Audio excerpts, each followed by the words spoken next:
happy hour in the house.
What is up, Ham Radio? Kilo Echo 8 Papa Zoo November, the Ham Radio Adventure Guy. Thanks for stopping by your one stop for everything Adventure Radio. And welcome to the Hump Day Happy Hour. Get your drinks out and get ready because everybody needs to give a shout out to these guys right here, the Patreons. Absolutely awesome people. You know, I tell you what, when I go to shows, I love seeing everybody in the world. But man, the Patreons, we all get together and we just have some crazy, crazy shenanigans stuff. Man, it's great stuff. Oh, ta-ta. Oh, ta-ta. Thank you very much also to the YouTube members and the ever-changing board, which did not change even though there were some off-stream donations. Thank you very much, Scott. Whiskey 4, Golf Sierra Sierra. There's a joke with your call sign now. And it wasn't nothing you did, but there is a joke. And only I know it is the bad thing, but that's why I'm laughing. And thank you very much, Josh, Kilo 4 Lima India, for a major donation this week as well. Oh. Victor? You know, Victor probably could when I said the call sign, he understands what the joke is, but anyway, good evening, Reed. Good to see you in there. I got to see Reed for a brief little bit on Friday, and then he just disappeared. So he had some parks to go hit, man. He probably did. Yeah. Hello, everybody. Liz, good to see you. November lover. Eddie, John Carr, NIV, good to see you, buddy. Parker, what's up, buddy? Golf, sugar. Wow, Parker is probably watching the stream from the park because I just hunted him like moments ago. No, that was Romeo Tango. That was Romeo Tango, not. Oh, that's right. That was Romeo Tango. Yeah, I got confused with it too. Yankee Mike, good to see you. Andy Callie, always here. Thank you, brother. XO Chris, good to see you. Mike Halpenny. Zulu, Romeo X-Ray. Oh, ta-ta. My boo. Man, we got a full house. Kenny Adams, good to see you. Patrick, Reed, Double D, Toby. Good to see everybody tonight. Sorry about that, Porker. Dan said Whiskey Victor 8 Tango, and I went over there and hunted, and Jeff was white, but I got him, and but I thought it was you, so you end up getting in the log. I'll have to fix my log here in a minute. It's a hunter log anyway, so it's a what? Yeah, it's a. You have one of those? Despite what people can do with them digital modes, you can't do SSB from your house and be in a park.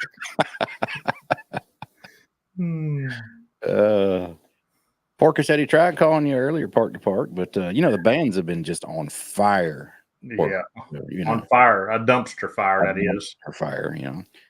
Like it's been really, really horrible. I got Eastern Standard Time in the mobile on 40 meters earlier, but I listened for you on both 40 and 20, both sideband and CW, and didn't hear a peep. And I was like, no way. I figured I'd at least get you on 20 CW. John said I was loud when I worked Jeff. Here's the thing about home. Home, I'm pretty loud. But the noise level here, I can't hear anybody. It's like I tried to hear Robbie on 20 meters, and I could hear all the hunters, but I couldn't hear Robbie. So the other Lion Hawaiian's in the chat, and he's at his QTH. We always have fun with that. Your QTH, just for my little rant. I'm gonna start this Wednesday off right. Oh, here we go. Just QTH means where you are right now. It don't mean your house. It don't mean your Winnebago in North Dakota. It don't mean where you were yesterday. It means where you be right now. And I'm done. Thank you. And I'm done, he said. Oh, Stephen got Alaska on 10 Watt CW today. Cool deal. Very nice. I don't think Stephen has a microphone. Not anymore. I think he sold them all. I think he sold his microphone because I'm going to tell you what, even when I'm on sideband, he hunts me using CW. So like I don't think he even has a microphone. Yeah, well, he has learned the way to break the sideband pilot for sure. Unless you have your notch filter on, then it sounds like a woodpecker. It doesn't, and a lot of times when I'm on sideband, I have it, but I'll hear the woodpecker, and now at least I know to go over and turn it off. Yeah. Woodpecker. That's right. Yeah, Porker says, in other words, what's your 10-20? That's right. What's your 20 there, brother? Oh. Steven says no Mike in the field. He is he is totally the dits and dies now. So good deal. There's nothing wrong with that. I unfortunately have to take a microphone in the field, but I do Roger. Hey, just like Curtis does.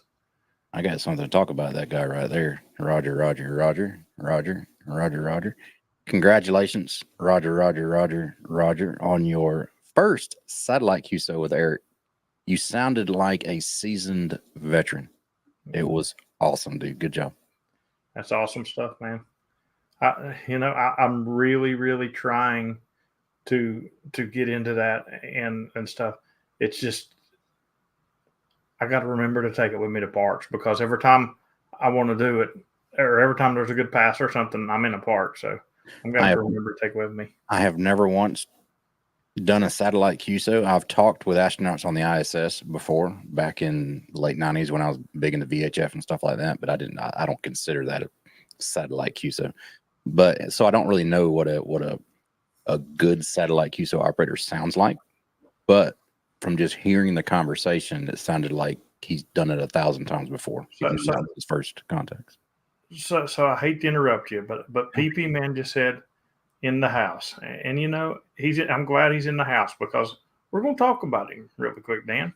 So do you remember me having a conversation with you about me working a deal for him, and then he pulls the trigger early and gets the key before he even gets the deal? Yes. And then he fusses at me because he wished he got another key. Mm-hmm. That key was garbage, blah, blah, blah, blah, blah. So I get a message from him today. You know what it said? That's the best. I love this key. Absolutely. I think I would like his Traveler better than I like my Traveler because of the different paddles. So I think I'm going to order a set of paddles. Thank you, PP Man. Every time I talk to you, I spend money. Well, PP Man, please continue to make him spend money because Dan keeps making me spend money. So I'll try anymore to not come in the green room backstage until like right time to hit the button. Because if I come in there, 10 minutes early, Dan's going to make me spend money. Oh, they're $30. Oh, done. Yes, sir. How hard were they to swap? I don't know how hard, but they did it pretty quickly because I walked in there when they were doing it. Okay. They did it in PP Man's camper, so. Eric says his Traveler is 1 year old now. He has 0 QSOs on it. That's because you don't know CW, but you almost got your Workdoll states. That's gonna be so epic, man. PP Man has been hunting me quite a bit on CW, so and getting much better at it. He even sends PP at the end, and I put thank you PP right back. Well, I mean, if they're $30, I'm gonna get that set of paddles for my Traveler in Huntsville. Yep. Can we explain a QSO on satellite? I mean, we can try. Neither one of us are satellite guys, but we sure can try. So basically, you have a radio or 2 radios, because you got to have UHF and VHF. One of them for the uplink and one of them for the downlink. So you're transmitting on, say, VHF, and you're hearing the satellite back on UHF. So it's best to have full duplex. That way you can hear if you're actually hitting the satellite. But a lot of people do it with just 2 radios and just go with it. Basically, there's satellite passes. Thank you very much for the super chat, Scott. There's satellite passes, and you can basically find them on apps and stuff like that. And you go outside, and the way I do it is I hold a Yagi. I have seen people make them on mobile radios. I've seen a lot of different ways in the direction of the satellite, and it goes over the horizon. And basically, you throw out your call and your grid, and hopefully somebody comes back to you with their call and grid. Yeah. I'm no expert on that, but that's just the gist of it for you. Yeah, I just pointed him towards Eric, Kilo Hotel 6 Whiskey India, who's the resident satellite expert, in my opinion. And yeah, I think grid squares are pretty much mandatory from what I've been hearing on satellites, because a lot of people hunt grids. Yeah, that's you got to know your grid. It can't be James in the Poda Park when you ask him his grid square. You got to have the grid square on the satellite. That's for sure. Yeah, but it's a lot of fun, though. I mean, everything I've seen about it, and I've seen people do it in person. I've seen countless number of YouTube videos on it, and Curtis is running the 705 half duplex. You know what? I never thought about using my 818 to where I could have the radio in a bag in front of me, because I've been using a handheld. Yeah. And then just having my handheld down here hooked on my belt, listening. Get like a little, front side baby carrier and put your radio in it. Well, Terry stole my baby carrier. Clarice. He ran off with Clarice and took my baby carrier, so I don't know what's going on. Oh, that's great. That is great. And another thing I gather from just what I've heard Eric say, because basically every time that Eric KH6WI posts anything about satellites on forums or Facebook or anything else, I pay attention to it, because that's how I learn. I like to surround myself with people that are smarter than I am. I don't say much, I guess, about the other people. Eric says I should have listened on the 818 with the preamp on and the noise reduction. Yeah. So just the best thing that I would do is listen. Pull up YouTube videos, listen to people working passes. Before you go to transmit, listen to how people are conducting themselves on the pass, before you jump on there, and you'll probably get the flow of how things are going. I know you don't want to hog the whole thing, because that would probably upset a lot of people. Yeah, if you go to one of the bigger ham fest, normally at the bigger ham fest, there's a lot of people that's walking around making satellite contacts. Yeah. I know Digital Rancher always is making satellite contacts at ham fest. So, and contrary to popular belief, 97.864, I made that number up percent, a very high number of YouTubers. If you see them doing something and you have questions about it, making a satellite contact, or even just POTA out in the park, go up and talk to them. They're very approachable. They'll be more than happy to show you what's going on, sit you down and teach you. I can promise you that nobody is scared to approach me at a Hamfest. Not with a bingo card. Not even just a bingo card. A bingo pile. I did have a bingo pile up, but I will tell you, this year was a little extreme at Dayton. It would take me, say I was walking from the POTA tent to Forum 1. It would take me 45 minutes to an hour. All your roadies? Yeah, like I'd get stopped about every 15, 20 feet. It seemed like somebody asking me a POTA question or just wanting to meet me and stuff. And that is a good problem to have. I'm not complaining at all. It's never a hump day without Izzo in the house. Welcome, brother. Roger, and according to Frank Radio, Don, you are my official POTA Elmer because I watched your video first. That is very true. I saw that. So, because he asked me who my Radio Elmer was, and I told him I really didn't have one because I just went out and started learning myself. But I did say I watched a video from Don, so he declared Don as my POTA Elmer. You should have played with him a little bit. You said, I don't remember his channel name. I don't remember who it was, but it was that guy that smoked cigars, and he had an Eagle One, and he was eating barbecue chips. Eating barbecue chips.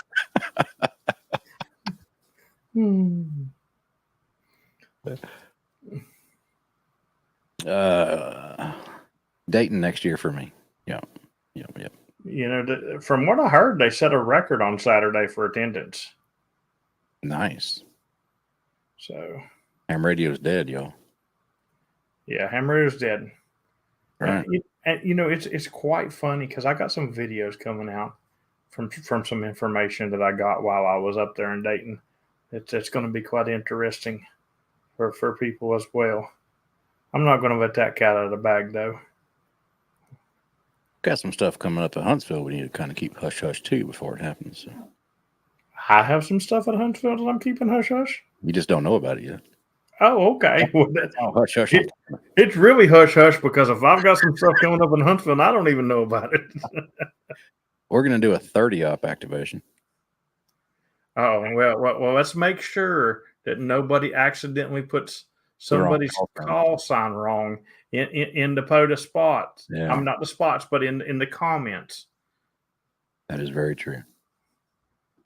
You know, first off, guys, I was a part of that activation, and we would never, ever, ever be activating with somebody that was not there. Basically, Cameron and Cameron's dad got a letter misconstrued or something. I think that was the two. And it ended in the notes, it ended up saying somebody else's call sign. And a few of the parks just copied off the page. And that guy threw a hissy fit saying that we were trying to say he was activating. I heard. Oh, I got to highlight this. This is great.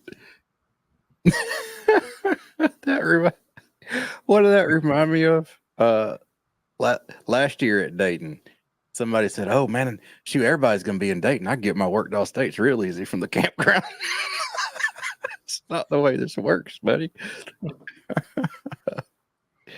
Not unless somebody just logs it in the QRZ and doesn't change their state. And you might could get an eyeball QSO with all states.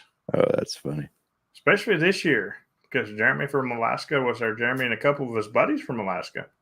Yeah. So that was okay. So Ronnie's was the long. Yeah.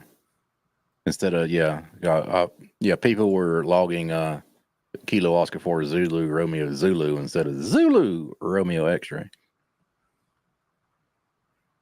But hey, they've from what I worked with Charlie on it a little bit. It's I think he sent out some emails to those activators so they can pull their logs, get them corrected, and re-upload. So. Yeah, it's just people who copied the parts off of the no big deal. No big deal. Stuff happens. All 20 people that did the activation have the right logs, and none of y'all's logs will be pulled. So yeah. Sounding like fun, though. Yeah, 30 ops in Huntsville. I think we should do that. Yeah, well, Bring a lunch. Well, we know Charlie Golf Charlie will be there, and Eddie. So, I mean, I don't know if Eddie will be able to speak, but Well, if Charlie's going to be there, we'll work the people, and we'll tell them to tune down 5 for all the operators, and we'll just have Charlie talk, and we'll have him change his decimal down 5. Was it he won't you even that have to get on, he won't even have to get on the radio. was it you that was telling me? I forget what it was. Somebody, I think it was Eddie. He was, because last year Huntsville, he was still doing the belly sprout activator. So it was 5:30, 6 o'clock in the evening time, and he was getting really antsy because he hadn't got his activation in that day, and he was starting to sweat a little bit, have heart palpitations, and so I grabbed some HTs out of the back of the truck. I said, "Man, we'll get you activated real fast, no problem." I walk up there to the pavilion. You stay here in the truck, and I can get 10 people to call you.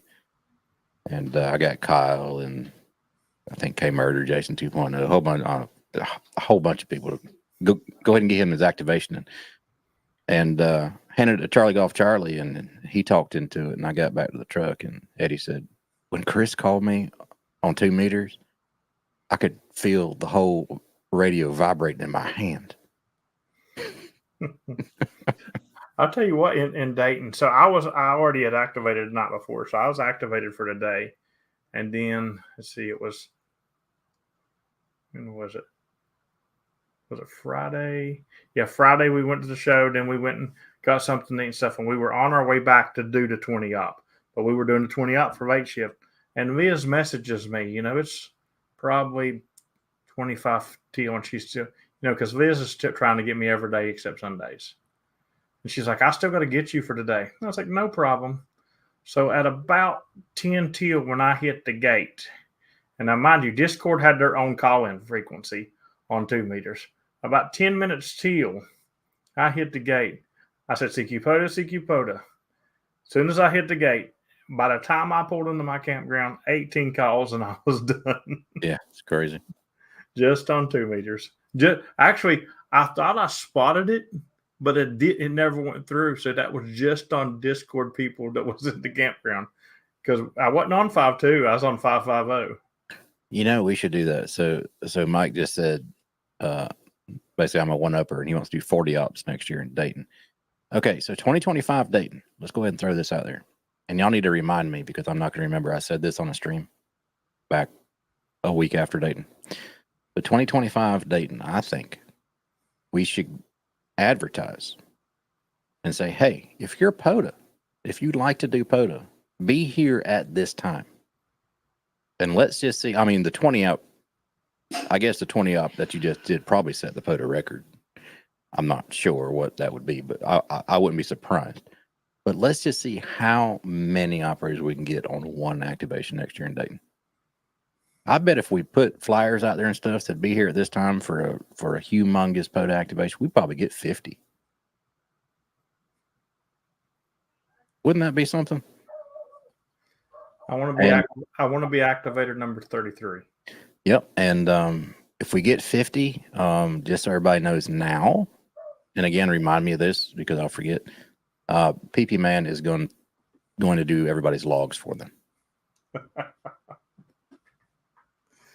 Oh, that'd drive me nuts if I had to do 50 logs.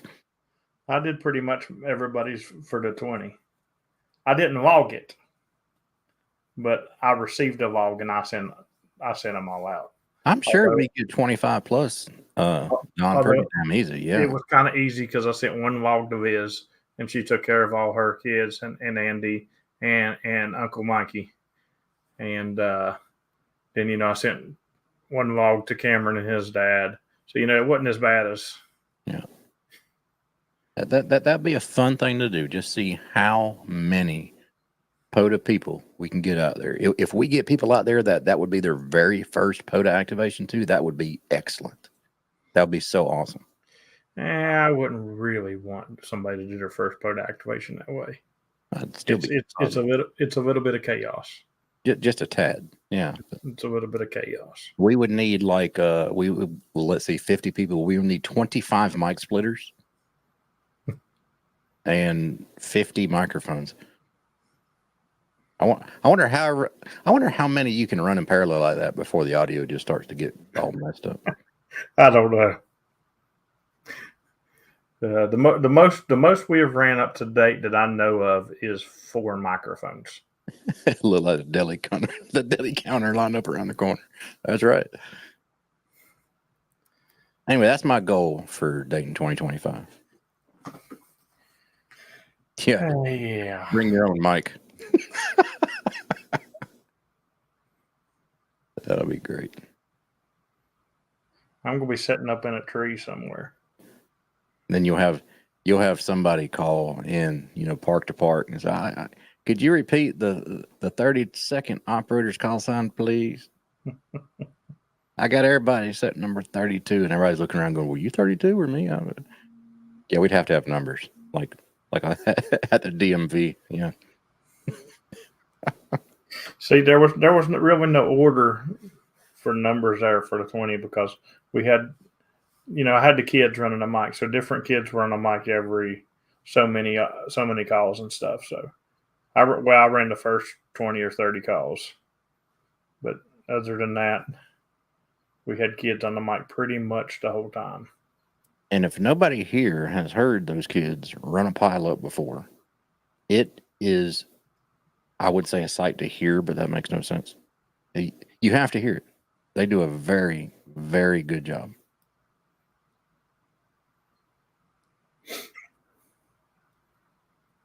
No, Lordy. James tried to say them all, then lost his thought when Uncle Mikey made him laugh. Yeah, I did. I literally did. So at one point, I went, this is Kilo Echo 8, Papa Zulu November, Kilo Wake Off, Quebec, Kilo Delta 9, Uniform Delta Victor, Kilo Delta. And I went through like 9 calls and I got to Uncle Mikey and he started making me laugh. And I gave up. I said, and everybody else, yours in.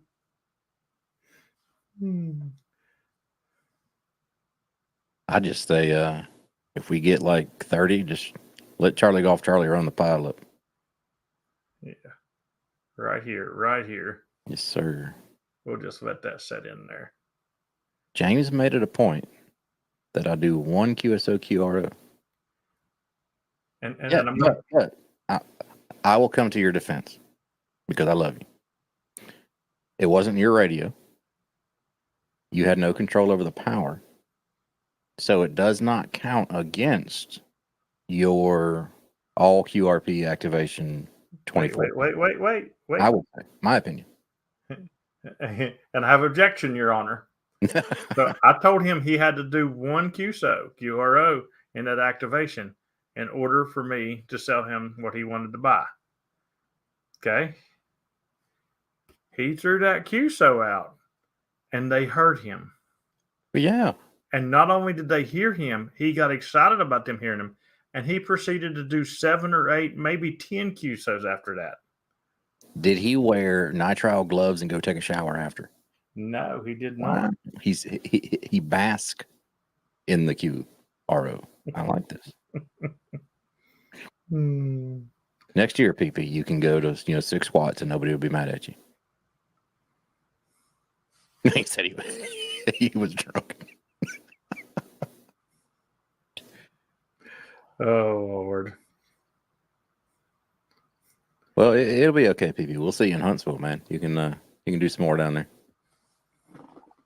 It'll be a blast. It's funny. Eastern Standard Time. Good to work you today on the mobile. Surprised I got you. I listened for everybody else in the band. You were the only signal I could hear.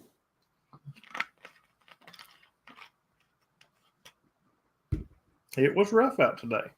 Speaking of mobile, I've been trying out something this week. When I go out for late shift, I've been using the ATOS lately. Good answer. And I'm pretty much digging this thing. It's good. I'm setting up for a big road is what I'm doing. I'm getting used to it. But and not only do I use it when I'm mobile, but then when I'm getting ready to leave the park, I end up calling one of the people in Discord and say, "Hey, jump over on the frequency," and I'll talk to them all the way down the road. You want to you should do a 20-op Lion Rove, a 20-op 30 park Rove. What to use Viz's van? Yeah. Just pack all in there like sardines, and then when it's time to activate, it looks like here's an even more surprising part for you, Dan. So last night after the activation, I called Terry and I told him to jump over on the frequency, and we were talking. But when I went on the other side of the mountain, I lost Terry. So I'm driving down the mountain, and I'm not looking at the radio. I'm just sitting there turning the dial because I'm watching, because deer will run out on you left and right. And I heard a POTA station, so I just went back to it, and I heard him say QRZ. I didn't say park to park, even though I was still in the park, because I didn't know who it was, and I didn't know if they already worked me. So it was good because I had already worked in park to park. But I got a hunt in while I was driving, still in the park too. So it's pretty cool. Dude, I'm telling you, man. The next thing you know, you're going to be going down the interstate, sending Morse code. Yeah, that's your next step. It'll happen. What'll happen is I'll have a driver and I'll be going down the interstate. Oh, I already see this happening. I'm going to have a driver, and I'm going to just drive through parks. That's all you got to do. I was just thinking that too. If you have a driver, the 891, as soon as you get into the boundaries, start calling CQ, they can go in and make a slow little loop, even just around the visitor center parking lot, get you 13, and then out to the next park. Never stop the damn car. Okay, Don's question here. Would I use the ATOS when the bands start going into the downswing of the cycle? Well, oh yeah, I would. Right now is the worst with the solar activity lately during the day is the worst I've ever seen the bands. It's absolutely. I hope it don't get no worse than that, because there's times that you can't hardly hear anything. And I did a daytime activation with the ATOS so far during these conditions, and I got activated. But then the very next activation, I used an infed and didn't do a bit better. So it wasn't the antenna. Give me a little more testing, and I'll give you a better answer than that, because I've only did like 4 activations on it so far. But so far, I'm a fan. When I say I'm a fan, it's no Eagle One, but I'm saying it's really nice just to jump in the car with the the 891 and like maybe a 15 amp hour battery laying in the floor, and just drive into the park and start calling CQ. I really like that. It's going to be fun to rove. That's what I was going to say too. It's a great quick in and out antenna. I used it a lot in New Hampshire. It's not a replacement for a good random wire, say the Eagle One or even an NFET half wave. Those are always going to perform better. For what the ATAS 120 Alpha is, it is a excellent screwdriver antenna, and I really love mine. I had 2, sold one to Chris, and if mine broke tomorrow, I would buy another one. So, yeah. But as far as using it when the downswing of the cycle, yeah, I would still use it, because I think no matter what antenna you choose, when the cycle starts going on the downswing, it's going to get worse and worse and worse month by month, year by year anyway. So it's going to even out. All I can say about the downswing of the cycle is you better be a member of my Discord, because if you plan on making any contacts, you better be in my Discord. That's all I'm going to say, because I bet you my Discord will save people in the downswing of the cycle. If you use a 67-foot NFET half wave versus the ATAS, the NFET half wave is going to win. I'm going to tell you that right now. But for portability, quickness of hopping around bands, getting in and out of a park fast, You can't beat that ATAS, man. It's awesome. Yeah, it's more of a portability thing. Like I literally can. I'll put it to you this way: there are plenty of parks that I can just drive. Like for example, my local park, Chief Logan. I actually, when I'm going to Walmart, I don't take the main roads. I actually go through Chief Logan and I go up over the mountain in Chief Logan and then cut to the 4 lane on the other side because it's quicker. And if I wanted to, I could literally, by the time I go across the hill, have that park activated with the ATOS.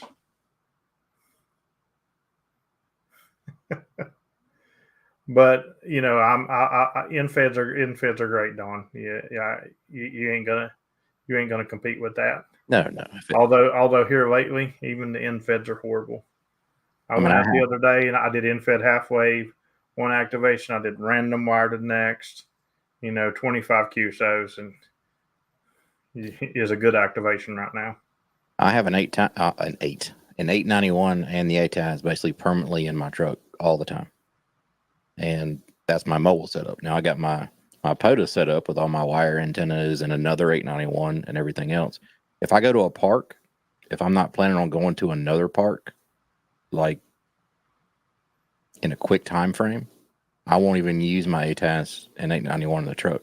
When I'll get out, I'll get my other 891 out of the POTA box. I'll throw an infed in the tree and stuff like that. But it makes a really good backup too. If you have two of them, like I have some kind of permanent mobile installation and your POTA setup completely separate from one another. If my 891 in my POTA kit lets out the magic smoke for whatever reason, I can just lift up the back seat of my truck, grab the one that's installed there, and use it for POTA. Now, if I was going to spend any amount of time in a park, if I'm running vertical, I'm going to run the Eagle One. If not, I'm running a wire somewhere. Yeah. Oh no, I hope he's okay. Off topic, but after the stream, check out the video in the 8-Track General Discord. Patrick's brother was hiding from a tornado under an overpass in Texas a few minutes ago. Hopefully he's okay, buddy. Oh, wow, that's crazy. I know there's been some rough weather the last couple of days, so hopefully everything's good. Let's see. Larry says wire for QSOs, vertical for rows. Well, you can run vertical wire too. The Coffee and Hammerito's Poseidon is a vertical wire, and that does really good. I did a review on that one. I kind of I wouldn't say that my Pac-10 is a vertical, but it's pretty close. You can set it up as wire. I would love to take a Kilo Oscar 4 Fox Sugar Zulu, and let me throw this up here while we're talking about that. I would love to take one of his antennas and say the 10 through 80. If I had enough vertical space to hang that vertically, I'd love to try that.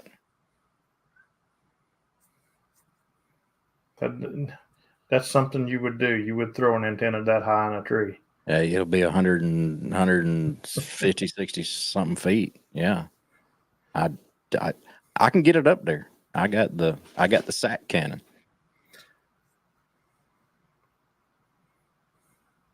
I tell you that the trees are so full right now. It's rough. I don't put wires in trees anyway. I do my mast, but I lean them into trees, and it's hard to come out of the tree with that all kinds of interference. I'm sitting there and moving the wire this way and going around and walking around this way. It's hard to get a good line coming out of the trees right now. At least here in West Virginia it is. Kevin has 857 Delta and the ATAS, another good combo.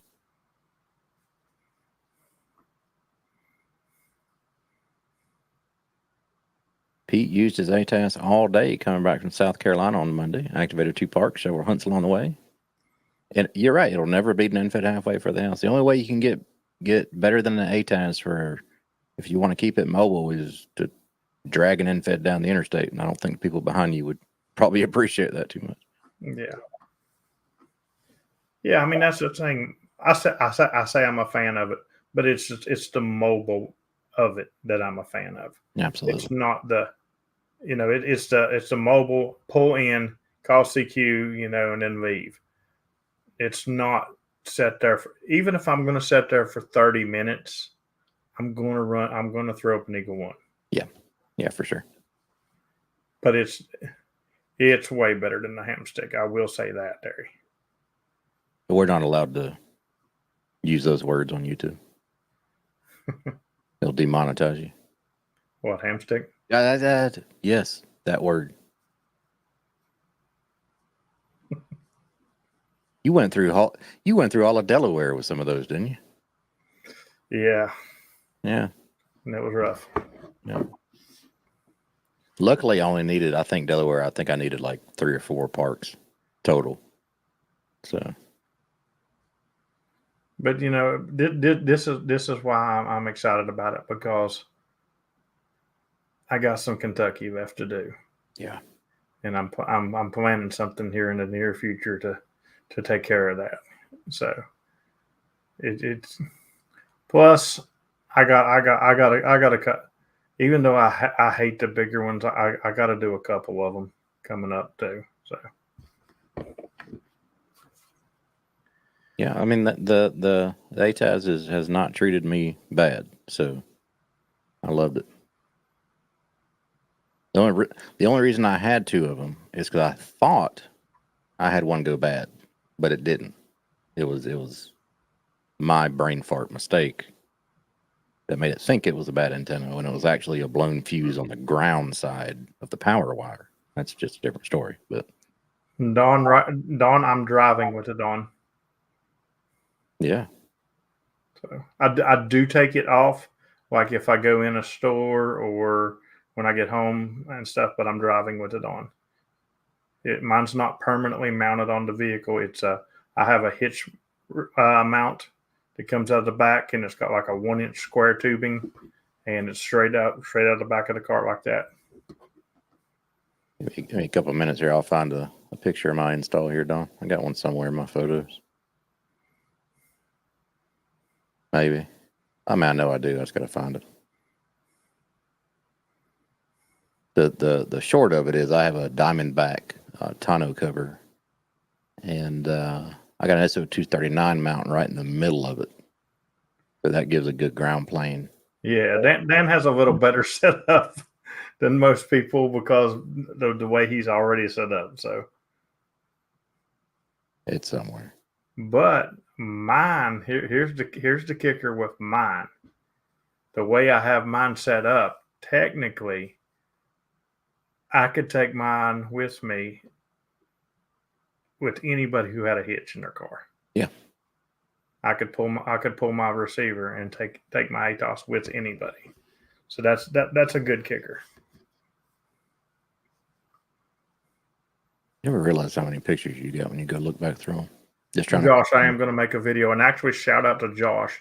Josh is the one that set up my receiver and got all that receiver stuff for me. So,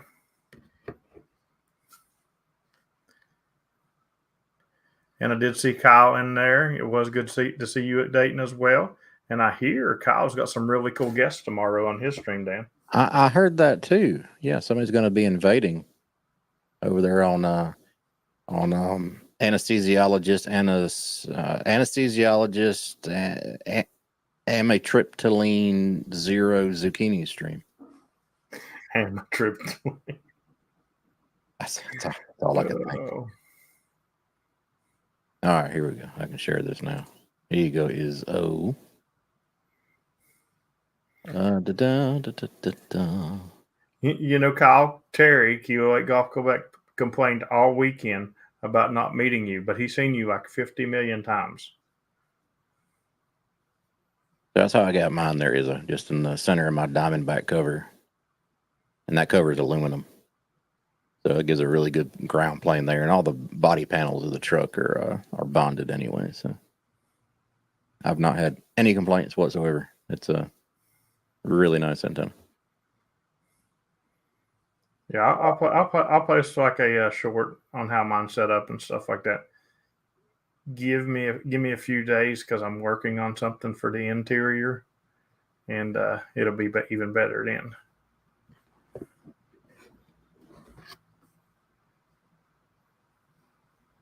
Yeah.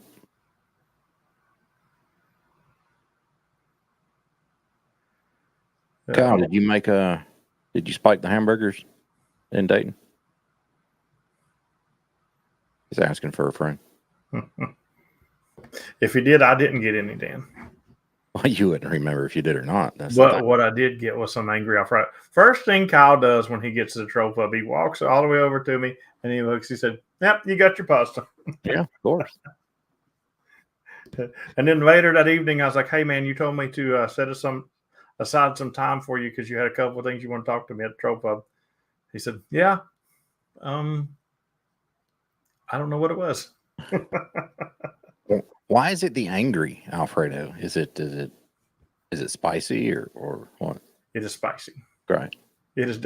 It was spicy enough that I bit my tongue. Wow. And then when I went back to do this 7-Op activation that night, I was slurring everything. That's great. I don't do spicy that much though, so I don't know. I wonder if you can just get like the regular Alfredo without the angry.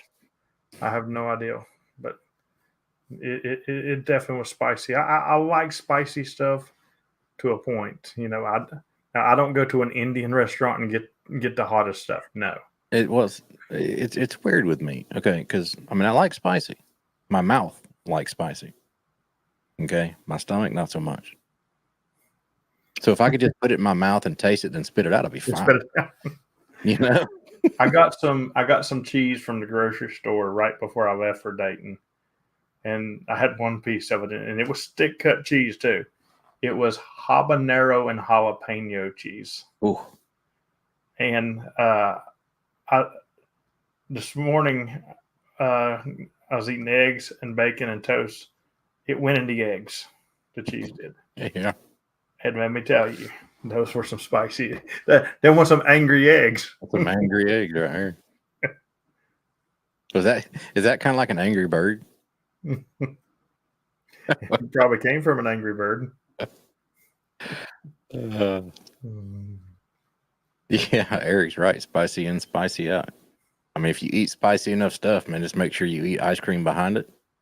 That way, later on, you can start saying, "Come on, ice cream! Come on, ice cream!" So I'm guessing next week I got to start doing some get me in shape rides to get ready for the Rove, because the mountain bike Rove is coming up really, really quick. It is, yeah.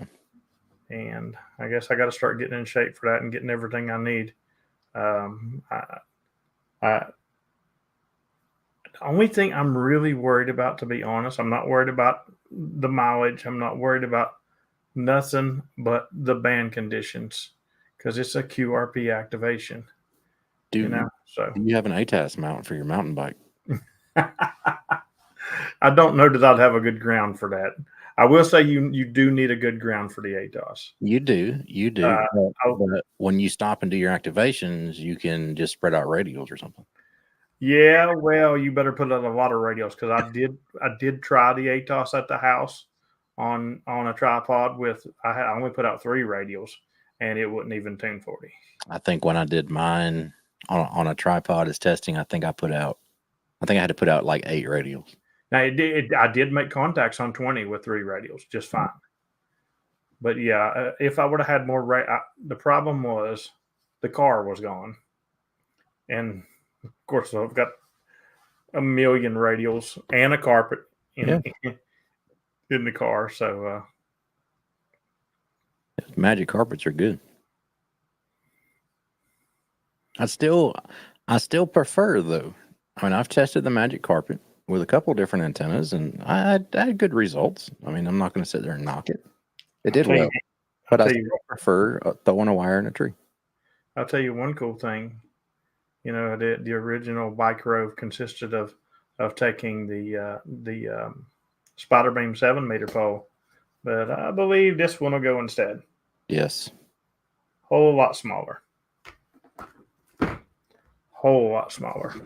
Yeah. All right. So Liz and fam, They mounted their ATOS. She sent me a picture a while back. They have it mounted to the gutter on their house. Okay. And the gutter metal makes wraps around the whole house. I guess maybe not the whole house, but most of the house. They got a pretty good, counterpoise for it. PP man feels like doing a PP bike rove. PP, you should do that the same weekend I do my mountain bike rove. That's called we can be bike to bike. That's called a tricycle rove. No, he has a PP bike. It folds up and goes in his wallet. His wallet. Although his seat post is longer than this pole. Does he have a seat on top of it? That's the question. I never seen a seat. I don't know. He was sitting on it. So I don't know if there was a seat or not. It's like one of those magic straws they take out of the bag and it just keeps going and going and going and going. Yeah. It was a really long seat post. I will say that. Yeah, y'all do bike to bike contacts. I'm looking forward to that rove. I'll get 5 or 6 parks and in a 3-day period on a mountain bike. So I forget what you said total. If you want to talk more about it, you said it was 30 something miles total. 78 miles. 78. Yeah. Maybe I was thinking one way. No, it. I'm just going one way. Oh, geez. Yeah, the trail is 78 miles. Is it? And the trail itself is a photo park. Oh, nice. So, is it? Is a lot of hilly, mountainous, type area or rocky? In other words, how is your non-ACO going to take it? It's not that bad from what I understand. Good. I was told to start at the Cass Scenic Railroad end and go the other way. It's easier that way. Yeah. So. Well, that is cool. Definitely, hopefully, everybody will be able to hunt you on your rove there. Yeah. I already know the PZN Challenge people's like cringing about it. Are you going to bring a microphone or just be like Victor? No, I'll have a microphone because I do have one guy left in the PZN Challenge that requires a microphone. Everybody else could hunt me CW, and that'll probably be the majority of the contact. Just like now, I'm back to my morning CW routine where my first 3 parks is normally CW, and then in the afternoon I'm sideband. So because the bands suck and CW gets out, it's that simple. And again, to those people who are still in the PZN Challenge this year, kudos. Good job. Yeah, it's been rough this year with the conditions. Yeah, very. It was rough last year, even if you didn't take conditions into account. So this year, I think, is even worse. So very good. Terry, I don't do FT4 SSB contacts.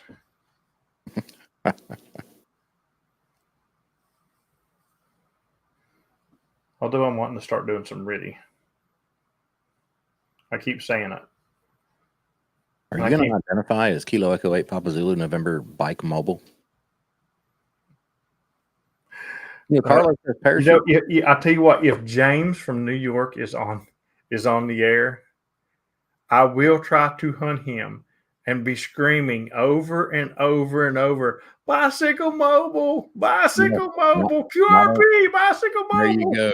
I was just about to say QRP, bicycle mobile. I can see the vein popping out in his temple right now. Oh, stop wasting my time. It's great to see him. As soon as I seen him in Dayton, he was walking one way and he was talking with some people. I was walking the other way, and as I passed him mid sentence talking to people, I said, "Stop wasting my time," and I just kept going. That is great. Oh. Wait a minute, you said James was talking to people. I don't believe that one bit. He's good. Hey. He's a good fellow. I tell you what, now, if you ever want to have a long conversation with somebody, he's your man. But if you ever want to have it with him, don't yell QRP. You're right. You know, him and Kurt would make a very good QSO. Oh my goodness. Could you imagine one of them being at a park that you really, really need? I'd You throw got my radio out you the got to be to work in 30 minutes, okay? You got 30 minutes till you go to work, and one of them is at the park you need, and the other one is it got him first. Oh my goodness gracious! Every time somebody unkeyed, they're like station, contact, God. Or she could just be like me if you had one of the phone number. I literally text PP man. I was like, "Are you really rag chewing on a POTA activation?" I remember that. And I heard him on the air. He said, "I'm sorry, Michael. I got to go. The king needs to hunt me." That is great. Oh, good stuff. I swear. He's speaking of James, KB2FMH is the James we're talking about. He's organizing a lot of cool stuff coming up soon as that has to do with de-expeditions in POTA. He is the de-expedition liaison for POTA. So he works with a lot of the major de-expeditions that activate islands in very remote places that also happen to be POTA entities, even though some of the times the de-expeditions don't realize they're POTA entities. So he does a lot of work behind the scenes to try to get their logs so people can get POTA credit for those very, very rare parks as well. Absolutely, and he learned a new trick on how to do it too. So here's the thing. Once your logs become public, they're no longer your logs, they're public. Yep. And anybody can take those logs and turn them in wherever they want to, as long as they're turning them in as your call. So, he can take, say Dan does a de-expedition and he don't turn it into POTA. But when Dan published them, he can take those logs and he can send them into POTA. And Dan will get all the credit for it. But so will all the people who hunted him. So, yep. Which is cool. We got some good de-expeditions coming up the next couple of years. So look for some cool new POTA parks. I really, really, really, really, I'm putting this out there for anybody who's listening. I really want to go do a de-expedition so I can run the pile up, because I've had people tell me that they can run pile-ups better than me because they've done a de-expedition. And I disagree. And I want to go do a de-expedition and prove them wrong. You should go to Bouvet. If somebody wants to take here's the thing. Your sponsors better be there, because I ain't paying to go on the expedition. Okay. All right, so here's the thing about Bouvet. Do you get sick on a boat? Does motion sickness bother you? Probably not. Okay, all right. Ding. All right, so you got one good check mark. Can you swim? Yes. Can you float? Yeah. Okay. I mean, I know people who can swim that can't float. So, I mean, that was a serious question. Do you mind the cold? A little bit. Do you mind the wind and cold? Yeah, I hate the two combined. Do you like Elecraft? Yes. Then you can go to Dan Bouvet.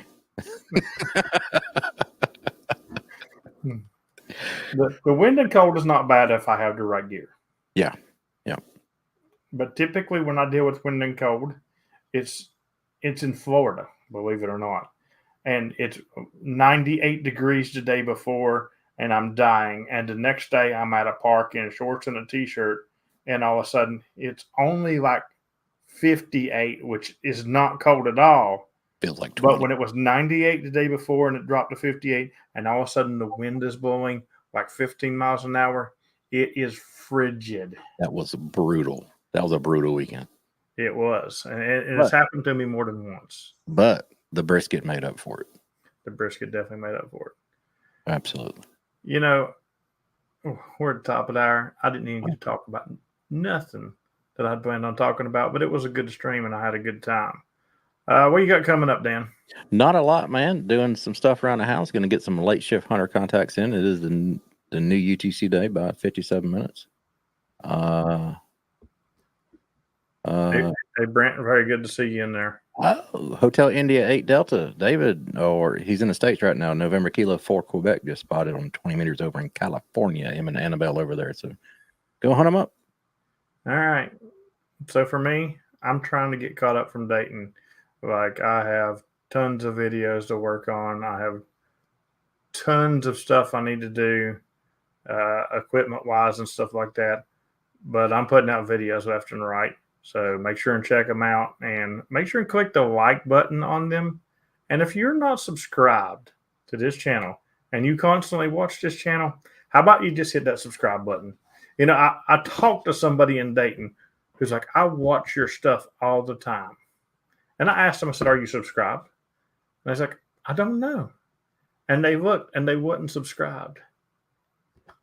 But they watch it all the time. Just hit the subscribe button, guys. It's free. But we're getting ready to head over to the after chat. If you don't know what after chat is, you're really missing out. It's a Patreon benefit, but you can try it for free for 7 days if you go over to Patreon and try the free trial and shoot me or Dan a message in Discord, and we'll get you set up. So easy stuff to do. Anyway, thanks everybody for the donations tonight, and got some really cool stuff. You know what? I am going to talk about this one thing. I got a very cool new series coming out. Yeah, I'm going to add a new series on videos. It is about POTA and everything you need to know about POTA. There'll be short videos, but if you have any questions about POTA and would you'd like to see something on video, send me an email. I know I'm regretting saying it already. Send me an email on what you'd like to see about POTA, because there's going to be a new video coming out every week about POTA. And it's more beginner based, but we can do advanced stuff too. Thanks a lot, and I'll see everybody in After Chat 73. 73. Buenas noches. I want to see James in the night. I'm sure.